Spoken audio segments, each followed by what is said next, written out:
এখানে বলা হয়েছে i নাম্বারটা x to the power x এর লঘিষ্ঠ মান হবে n/e। তাহলে এই যে x to the power x কে যদি আমি গ্রাফে প্লট করি, তাহলে আমি যেটা পাচ্ছি এরকম একটা গ্রাফ পাবো। তো এই যে ফাংশনের এই জায়গাটার মধ্যে কি হইছে? নিচে থেকে বড় হইছে না?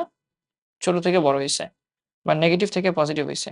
নেগেটিভ ঢাল থেকে পজিটিভ ঢাল হইছে। তাহলে এই বিন্দুটাকে আমরা বলব লঘুমান। লঘুমান কত? 0.692 বা 1/e। ক্যালকুলেশন করে দেখো এটাই আসবে। তাহলে কি করা লাগবে? আমাদের পুরো মানটাকে f of x ধরলে প্রথমত তোমাকে f dash x বের করা লাগবে। u two the power v এর সূত্র। তাহলে x to the power x থাকবে। x নিয়ে এসে d dx of ln x plus ln x d dx of শুধু x এটাকে ডিফারেনশিয়েট করব। কত হবে? বাইরে x to the power x, ভেতরে ln x এর ডিফারেন্সিয়েশন 1/x, x এর সাথে x কাটা, তাহলে থাকবে 1 plus ln x into x এর ডিফারেন্সিয়েশন 1, তাহলে 1 প্লাস ln x। আবার এটাকে যদি ডিফারেন্সিয়েট করি f ডাবল ড্যাশ x করি, তাহলে এখন এটা u two the power v, u into v চিন্তা হবে। u কে রাখি, x to the power x কে রাখলে v কে যদি ডিফারেন্সিয়েট করি, 1 কে করলে 0, ln x কে করলে 1/x plus 1 plus ln x কে যদি রাখি, এটাকে যদি ডিফারেন্সিয়েট করি x to the power x, আমরা জানি x to the power x কে একবার ডিফারেন্সিয়েট করলে কিন্তু এই যে এই পুরোটা পাওয়া যায়। তাহলে শুধু x to the power x K differentiate করলে এই পুরোটাই পাওয়া যাবে। তাহলে আমাদের এখানে থাকা উচিত x to the power x into 1 plus ln x। এখন দুই জায়গা থেকে তুমি x to the power x to the power x common নিতে পারো। তাহলে x to the power x যদি কমন নিয়ে নিই, তাহলে আমার এখানে থাকবে কত? 1/x plus 1 plus ln x whole square. তাহলে 1/x plus 1 plus ln x whole square. বোঝা যাচ্ছে? আমি এটা একটু সাইডে লিখে দেখি জায়গা বের করতে পারি কিনা। কাছে নিয়ে আসি। আই গেস জায়গা করতে পারবো। জায়গা করতে পারাটা দরকার। হ্যাঁ,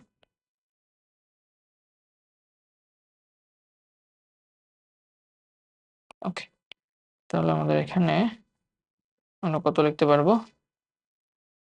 এটা থার্ড ব্র্যাকেট দিতে পারি। 1/x to the power x কে কমন নিয়ে নিলাম। এই যে x to the power x, sorry x to the power x আর x to the power x। প্রথমটায় থাকবে শুধু 1/x আর দ্বিতীয়টাতে থাকবে 1 প্লাস ln x আর 1 প্লাস ln x এর স্কয়ার। 1 plus x square.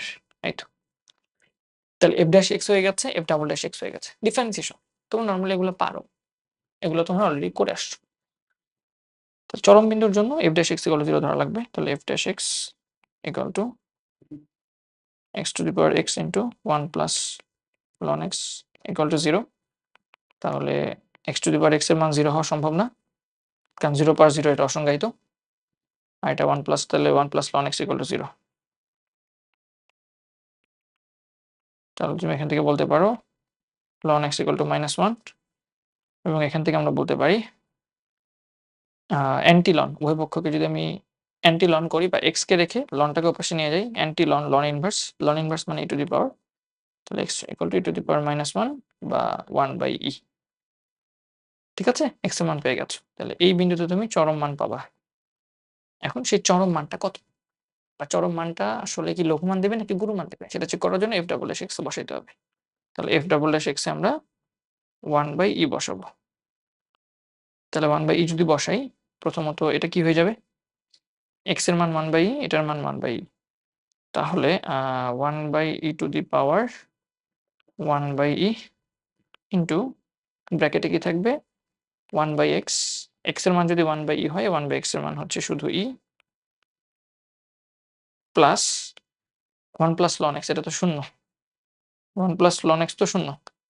তাহলে এটা তো 0, 0 স্কয়ার। ঠিক আছে? 0 স্কয়ার।